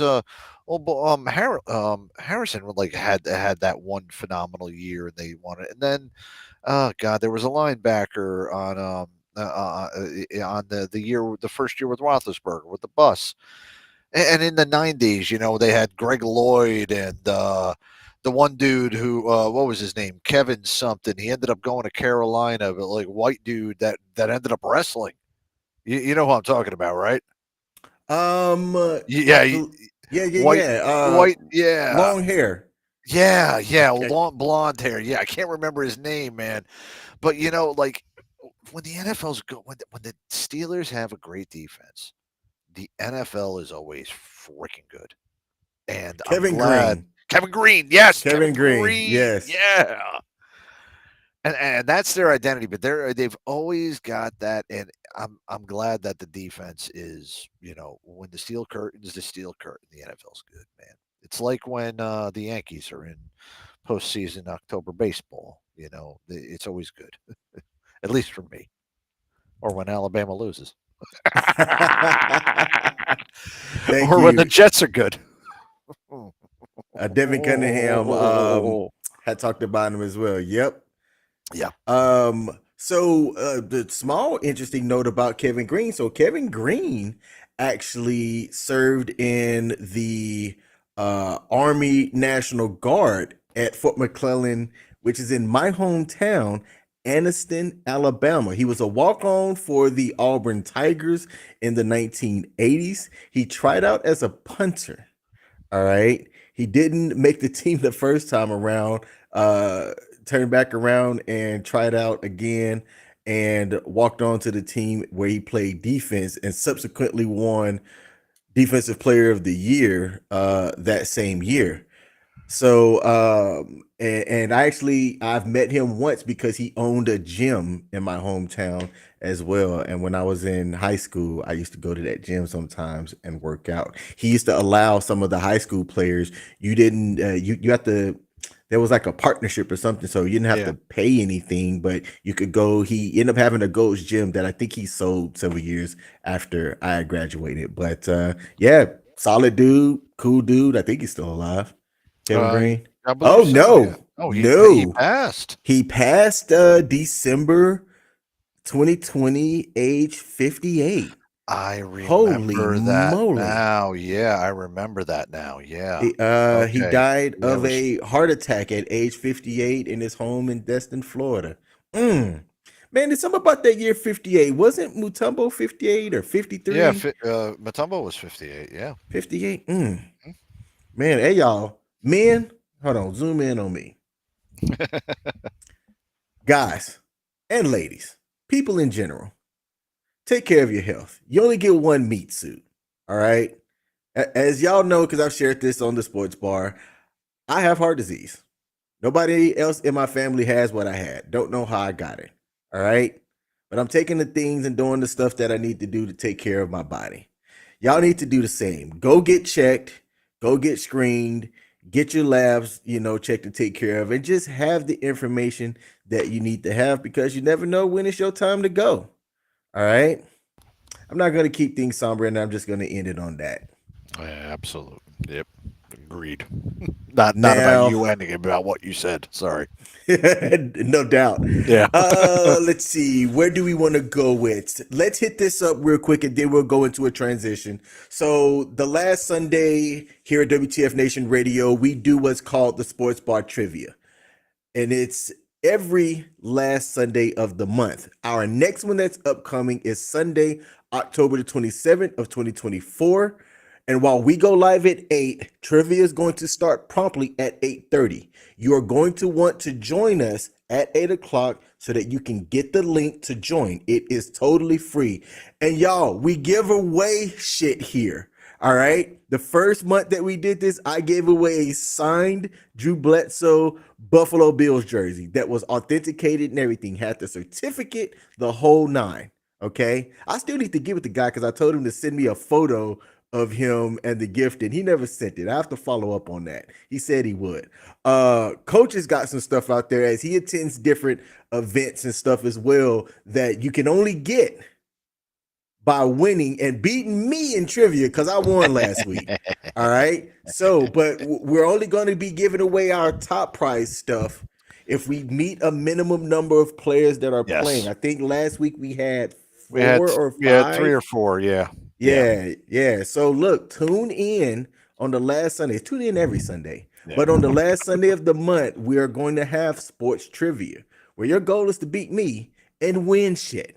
Legit win stuff. Before the signed Drew Bledsoe jersey, I gave away a $25 gift card to Starbucks. Okay. So you can win shit and it's free. So be sure to come back every Sunday, but in particular the last one where we do sports bar trivia here at WTF Nation Radio. Hell yeah. Next segment. Before I get into that, David Cunningham said, get a PSA prostate cancer screening if you are over 40. I just turned 40 and I'm going to talk to my primary care provider about what that means and if I should go ahead and get that done. But even if the last time that my primary care provider said something to me about it, he said that they changed it to 45. I don't want to wait to 45. All right. So I'm going to get my stuff checked when I go in and see him next month. Absolutely, David. Thanks for highlighting that and bringing it up. Next segment, Derrick Henry. Is he going to be the last of Hall of Fame running backs? Now, Derrick Henry played the day in which he hit a couple of different milestones. One of those milestones is he scored his 100th touchdown today. All right. Let's see. Has he crossed over 10,000 yards He's yet? over 10,000 yards as well. Okay. So he's over 10,000 yards. He's got 100 touchdowns. And I want y'all to really think about that. With the way that the NFL is today and how it's looking like it is going forward and the devaluation of running backs, are we going to see Derrick Henry be the last Hall of Fame running back? Coach, when you hear all of that, give me your thoughts on how you see this playing out going into the future. You know, I'm glad you brought that up because there was a graphic that came up, and I looked at the list of running backs that were on this, and it's rarefied air that Derrick Henry's in.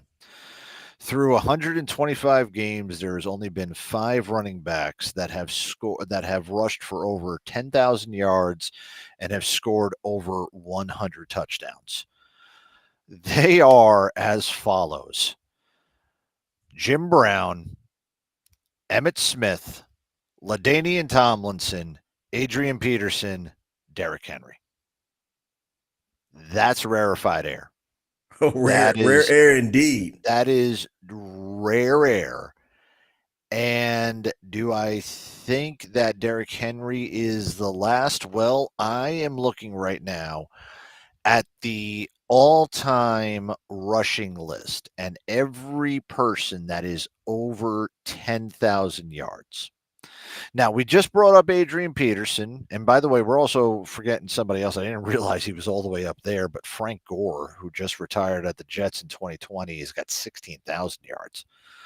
But I'm looking at this list of everybody that is, on this for 10,000 yards. And Derrick Henry's the only active player. And I'm looking at when the last retired player was, and I'm looking at it, and it was 2020. There was two of them. It was Frank Gore and LaShawn McCoy. LaShawn McCoy was drafted in 2009. Okay. Derrick Henry is the only person that has been drafted in the 10s or 20s that are on this list. There was nobody for an entire decade other than Derrick Henry that has rushed for 10,000 yards. The game has changed. The game has obviously been evolving. The rushing has not been the same way. I mean, for crying out loud, there's no more fullbacks. You remember when fullback was like one of the positions that was one of the rushers? For crying out loud, Larry Zonka was one of the best freaking fullbacks of all time. And he got the ball more than the running back did. It's the evolution of the game. Derrick Henry is a once-in-a-generation running back. During his time of play, Derrick Henry was going to be the best. But I also think that the NFL is going a little bit more back towards rushing. And I think that there can be one. There probably is one right now, but it's going to take them forever to get to 10,000. Who? Oh, you're going to kill me when I say this. Saquon? Yeah, you better go tell CQ that I just told his friggin' boy that should have been on the Giants that, yeah, I do think he's actually going to go over 10,000. I'm saying this because I'm looking at Baltimore, I'm looking at Philly, and I'm looking at the other real kind of up there elite teams, Pittsburgh too, and I wish they would finally get a freaking running back in. But I've always realized that they are consistently now. They've been and you know what? I can also go Kansas City too because Pacheco was also a great runner, and you had what's his name there? The Russian plays. They used Russian plays a lot. Russian plays are going to be coming back, and that ball control is going to be coming back.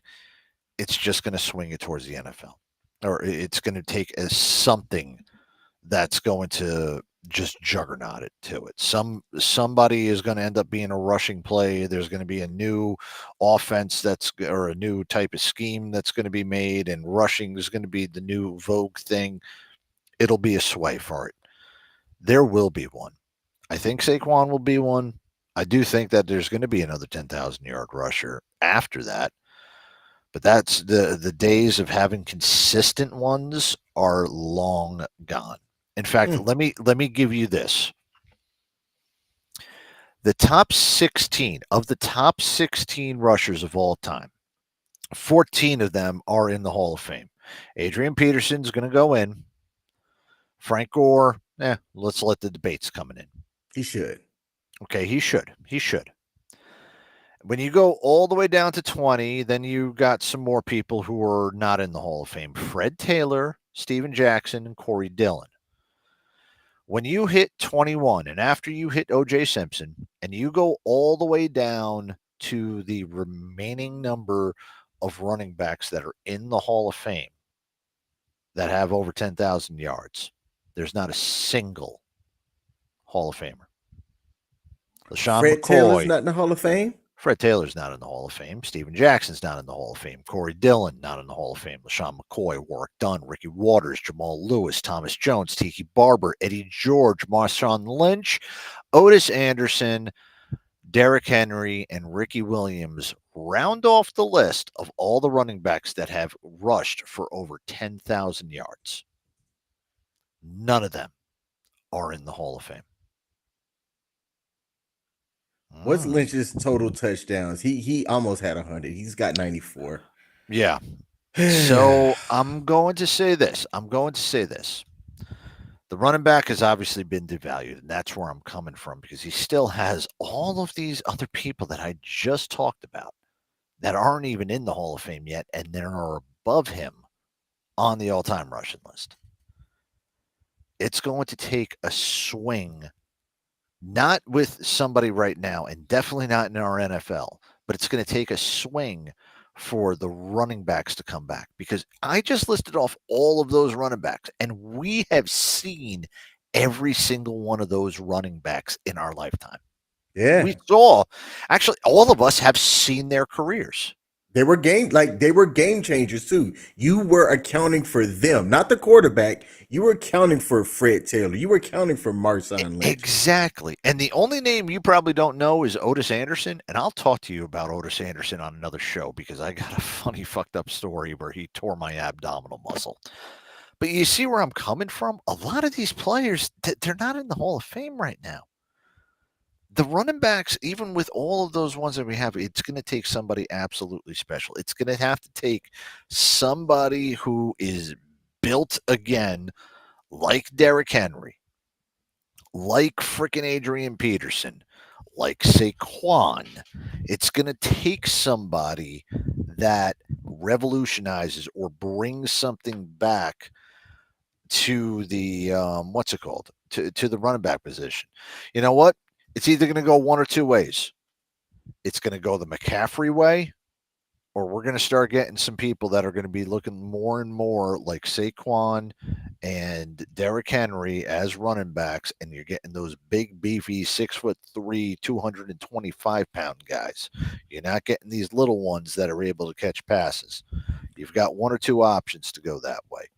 And I think there's going to be less McCaffreys than there are going to be more Derrick Henrys in the future of the NFL.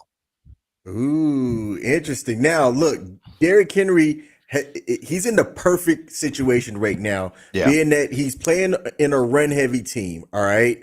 He's led by, you talked about how there's no true fullbacks. There's a few of them out there. One of them that you can name is big-ass Patrick Ricard, who's over 300 pounds.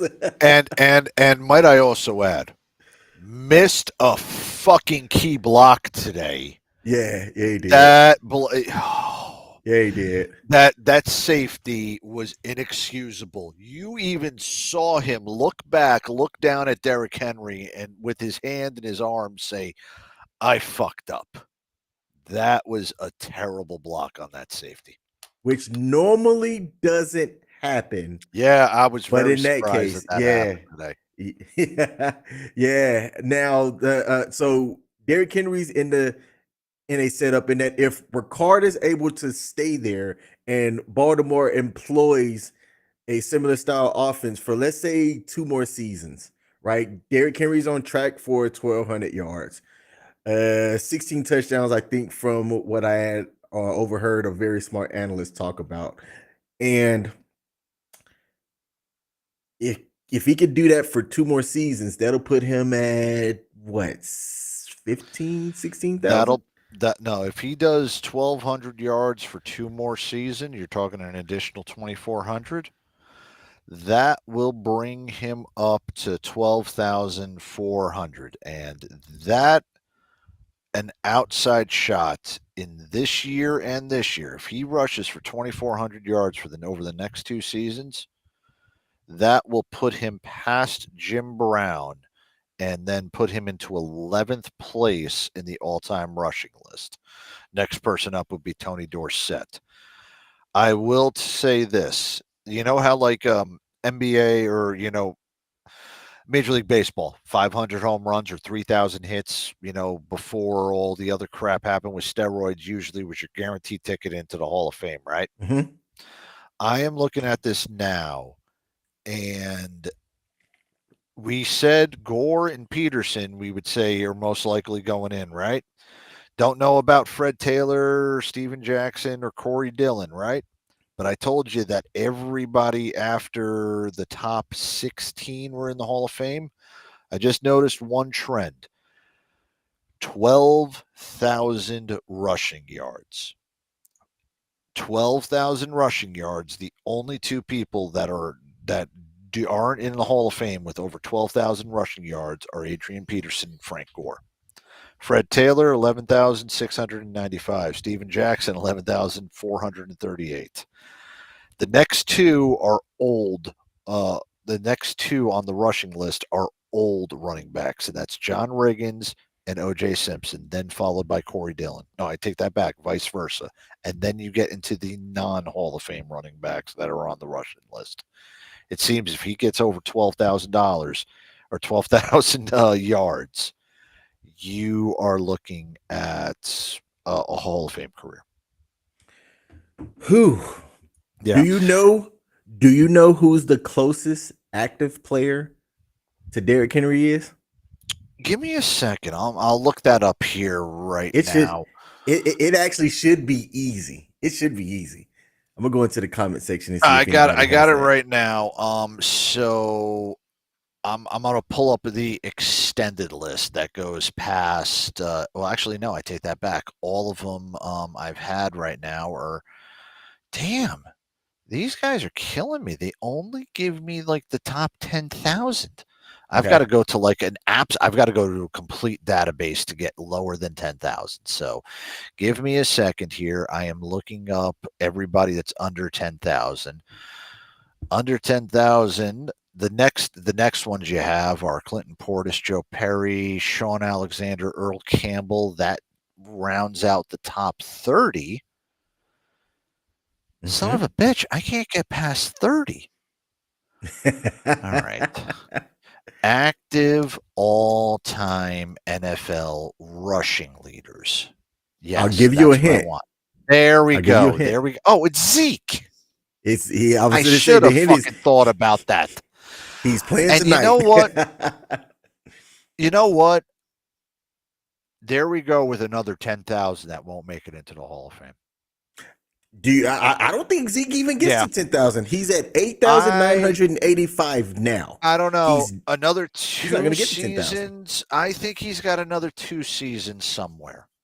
And he'll get over 9,000 this year, and then probably over 2 seasons he'll get another 2. If you think Derrick Henry is going for 2 more seasons, I think Zeke will go another 2. Somebody will take a flyer on Zeke. For crying out loud, if this thing in Dallas doesn't come out and they place him on waivers, somebody might pick him up, and then he becomes a free agent next year. And all right, I'm going to say this is just saying this. Hear me out. Derrick Henry says, "Bump this on retirement." Do you think Baltimore gives Zeke a chance, or somebody gives Zeke a chance again to try to see what he does? Not Baltimore, no. Depending on the year, Zeke may go over 10,000, but him getting to that 12,000 mark, I don't think that's going to happen, and I don't think Zeke's a Hall of Fame running back either. But then afterwards, you know who the next one is? Joe Mixon at almost 66,000. Mixon? That's what he answered. Yeah, Mixon. It's not McCaffrey. No, McCaffrey's only got he's been 61. Hurt. Yeah, he's been hurt. McCaffrey's only got 62,000, but. McCaffrey, this is where I'm kind of. This is where I kind of come from with McCaffrey. I think McCaffrey would be. Think of McCaffrey more along the lines of Marshall Faulk than I would anybody else. See where I'm getting at with him? Mm-hmm. Yeah, I would consider him more of a Marshall Faulk type of running back than I would, these other running backs that I just named off. McCaffrey, we don't know what the hell his career is going to end up being like, much in the same way as Saquon. And I didn't realize Saquon's only got like about 5,700 yards rushing. Lamar's almost got as much rushing yards as freaking Saquon. Mm-hmm. Holy crap. Here's a question. Do you think that Lamar will go over 10,000 yards rushing in his career? Yes. Okay. Lamar was at 5,500 right now in rushing yards. Hold on. I'm trying to pull up his career stats, okay? I've got his stuff right here. I could definitely pull up his stats right now, but he had 5,600 yards. Let's see, rushing, he's got 122 yards this year. He's not doing a lot of rushing this year. No, I take that back. Oh, he rushed for 100. Oh my God. Okay, so he's got almost like 300 yards this season, right? So he's at 5,800. You think he's going to rush for another 4,000 yards over his career? Mm-hmm. Yep. Okay, how many years has he been in?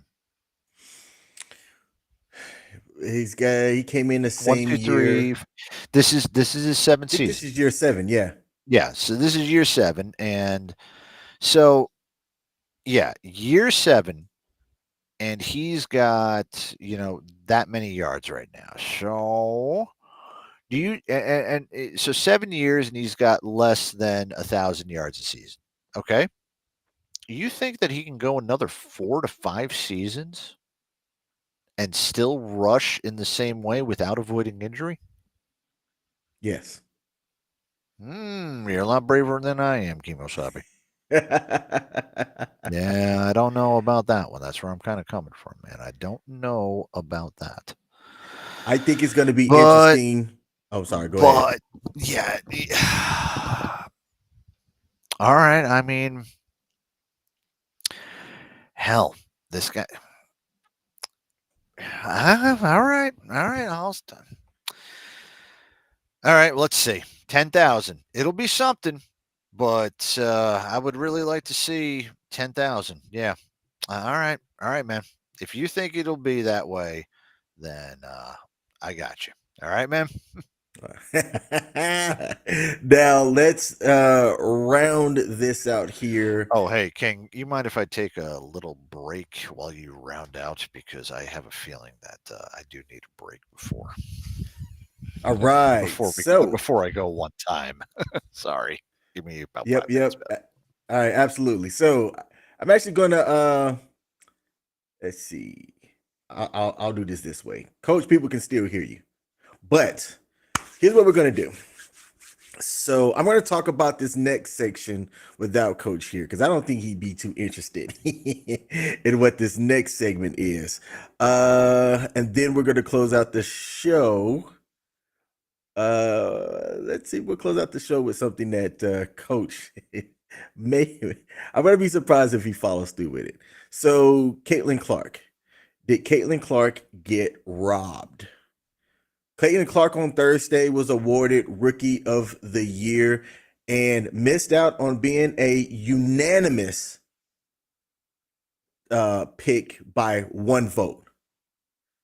The crazy part about that is that whoever that voter was, unless they come out and tell you themselves, which they're likely never going to, because of the uproar around it. The one vote that went away from Caitlin Clark went to Angel Reese. And I don't want to take anything away from Angel Reese. She also had a great rookie season that was cut short due to an injury. Whereas Caitlin Clark not only played the entire season, she also led in average points per game and assist. Okay. Whereas Angel Reese was leading in averages by rebounds. Okay. So I'm not going to take anything away from Angel Reese. But to go against Caitlin Clark in the phenomenal rookie season that she had, that person should be ashamed of themselves. I am also going to add this. It is my opinion that if you are going to have a voting system that's set up that way, in which it is going to be unanimous, anonymous, you should also write in your reasons and give a supporting thesis statement, if you will, as to why you voted for the person that you voted for. It should be mandatory, and that should be published. You don't necessarily have to say who it was. You don't have to put your name to it, but you are going to have to give your statement and support the reason why you chose the person that you chose. For Caitlin Clark, it doesn't matter. She still won the award. So to say that, well, she didn't win it unanimously, you're arguing semantics, but that person, whoever put that vote and gave it to Angel Reese, they don't deserve to ever vote an award like that ever again, because that tells me they're delusional. Now, I'm going to wrap up. Hey, Coach, do you have something to say to this? This has been happening for years upon years. So there's always that hometown vote. There's always that homer vote. There's always that controversial type of vote. Very rarely does somebody ever get anything unanimously. In fact, I would also remember that the most hallowed and sacred place for all of sports is Cooperstown, and there's only one person who has ever voted unanimously into it, and that's Mariano Rivera. Even the great Babe Ruth and all of the other people that are in there haven't been voted unanimously. The semantics for it's something that I say I am not shocked that happened, is what I say. Do I like it? No, I don't like it at all. I do think that person's vote, and I think that every person who does does a vote like that needs to have their credentials checked and see if they're even eligible for voting anymore. So I do agree with you on that, but I'm not shocked to see something like that. I don't think that was out of spite. Sports writers and all those that have been voting for years upon years on sports and how things have been decided have been more biased to their own readers and their own audiences and the teams that they cover than they are about the general overview of players and teams. That's why we've had split national championships for years upon years. Mm-hmm. That's why MVP votes always have a first, second, third, and fourth, because too many people were voting for an MVP when they weren't, or too many people were voting for the MVP of their own team when the clear player was the best. It's always going to be a flawed system. Caitlin Clark, we're arguing over whether she should have gotten a freaking unanimous MVP, is a semantics type of thing. It is. It's always going to be semantics. Look, who cares? You know who actually did not get the unanimous Rookie of the Year? Michael Jordan. You know who got votes? Hakeem Olajuwon. Oh, somebody else did too. Charles Barkley did as well, and a little white guy by the name of John Stockton. Kind of thinking about that, King, we do have to do something. If we ever do an NBA night, or if we want to bring this up for a topic of the next week, I've got a great debate that we should bring up. Okay. Best draft class in NBA history. 84, 96, 03. Okay. Yeah. All right. All right. But yeah, so that's how I feel about that. I do think that schmuck should have their credentials checked and see whether they're worthy or not of another vote. But I'm not surprised it happened. I like that. Best. I'm putting this in as notes. Best draft class in NBA history for our show. Yep. Now, something else that I'm going to talk about, which Coach is likely going to tune out, is right now in the WNBA as well. We are in the playoffs. The New York Liberty has finally done something right in New York, as they've defeated the two-time defending champions, the Las Vegas Aces, who also had the league's unanimous MVP in Aja. Is it Aja or Asia? However you say her first name, Wilson. They end up winning that series, as the WNBA is a best of 5 series. New York handed them their ass and won in a 3-1 series. In the other semifinal game, you have the Minnesota Lynx versus against Connecticut to see who's going to make it to the WNBA finals. The Connecticut Sun won tonight, actually, or today, 92-82. That series is tied. So whoever wins the next game is going to face the favored New York Liberty in the WNBA finals. And I'm going to put my money early and say that Minnesota's going to close out this semifinal against the Connecticut Sun. And I'm going to make a bold statement here. The New York Liberty is going to sweep the Minnesota Lynx in the WNBA finals. Coach, do you have anything you want to add to that? Yeah, I'm trying to find out right now how. Okay, you know how you pronounce her name? Asia. It's Asia. Okay, thank you. Because Yeah, I want to put some respect on her name. yeah. Well, that's all I had to add. Thank you, Coach. Now, David Cunningham, we are getting ready to wrap up. But before we do, Coach, is there something that you would like to disclose or say here at the Sports Bar here at WTF Nation Radio? Hold on one second. While we do that, by the way, just as a quick fantasy update, I'm winning this week, and looks like yeah, by the way, it also looks like you're going to lose against Flash this week. So, and looks like Corey's going to do well.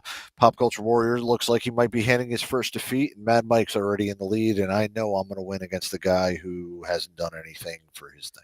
But the Thanks NFL. thanks for bringing that up, by the way. All good, buddy. All good. But I've been sitting around today, and today was a great day, with NFL football, because we got 4 games today, and we're missing one of the games, but we're not missing all that much because they had to delay it, and they're still in the first quarter. It's 3-0 Cowboys. But, we had the usual slot of 1 o'clock and 4 o'clock games, and we have our Sunday night games. But today we were blessed by a 9:30 game. Mm-hmm. Yeah. So that 9:30 game, it was the Minnesota Vikings went 5-0, and even though Sam Darnold, it was serviceable, but he's got his team to 5-0. Former New York Jets quarterback played against the New York Jets today, and in London, the Jets, behind 3 picks of Aaron Rodgers and shitty coaching of Robert Saleh and Nathaniel Hackett, lost 23-7. I mean, there was even, again, a last-ditch effort. Aaron Rodgers could have thrown it to Mike Williams, and Mike Williams could have turned around, and instead of having an interception to throw the game, maybe Mike Williams actually caught a pass, but just think about this, okay? If you were a Jet fan, just put yourself in my shoes, Okay, right now,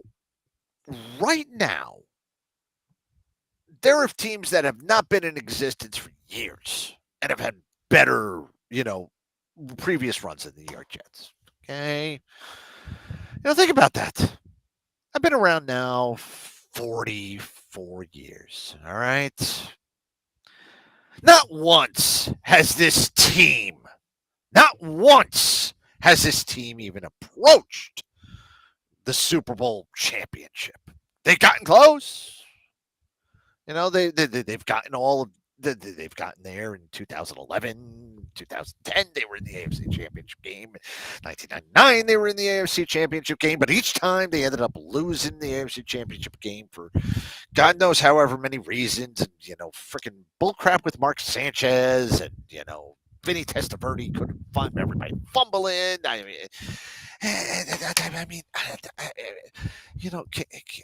just got to ask, why waste my time?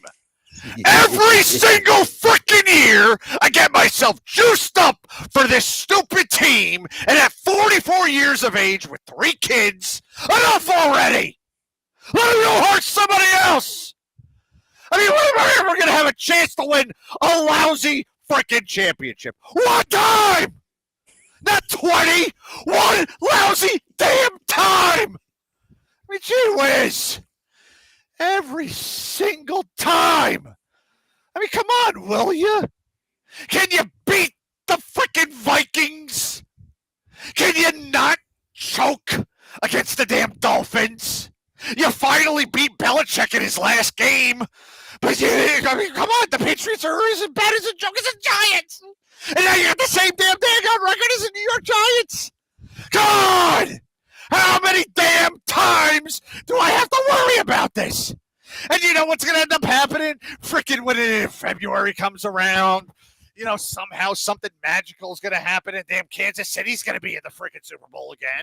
And of course, Taylor Swift's going to show up and stay in there once Travis Kelce realizes that the only reason why she's going around there is so that she can sell another fucking album.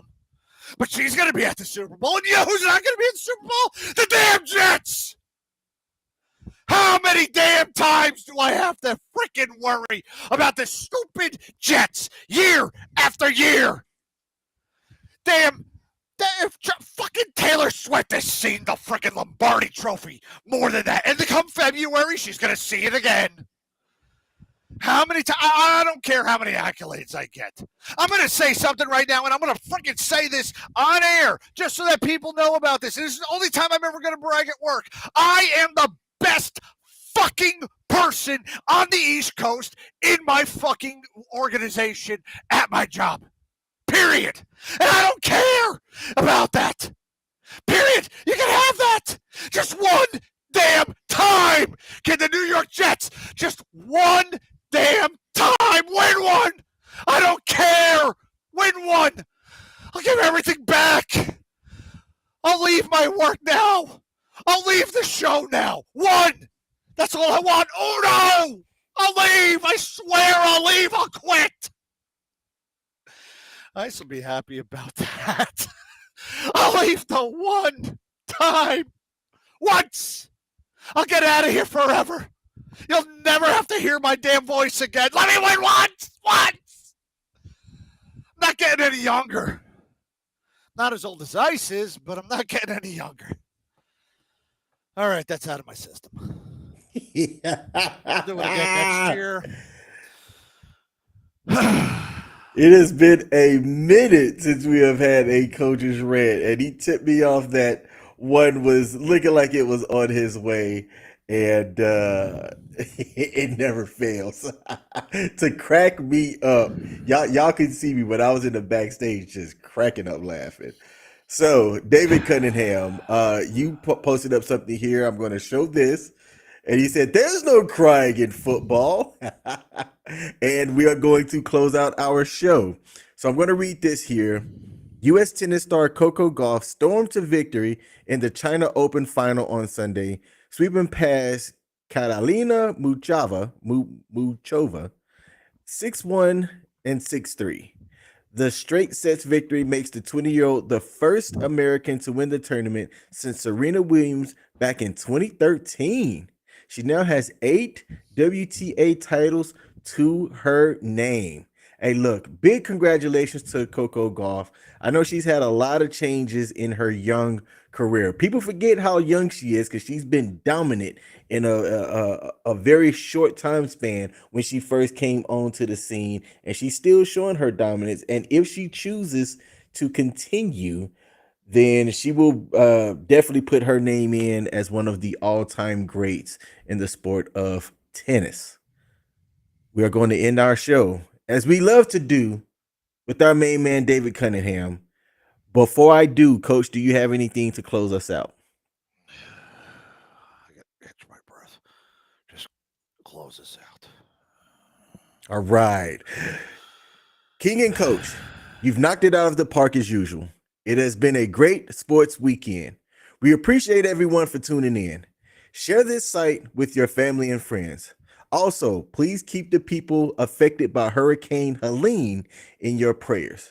Stay safe, have a great week, and see you next week on the Sports Bar here at WTF Nation Radio. That is how we end the show. I want to thank CQ of Pop Culture Warrior for allowing me to use his setup with all of this fancy background and stuff that's up here, as he came in clutch for me. We almost didn't have a show because of some technical issues with my desktop, as well as some home redecorations that are occurring right now. So to CQ of Pop Culture Warrior, I'm glad you lost in fantasy this week. And thank you for allowing me to use your studio. I'm King. That's Coach. Tune in tomorrow here at WTF Nation Radio for the Monday edition with our main man Ice. And come back next Sunday. We're out. Peace. I'm one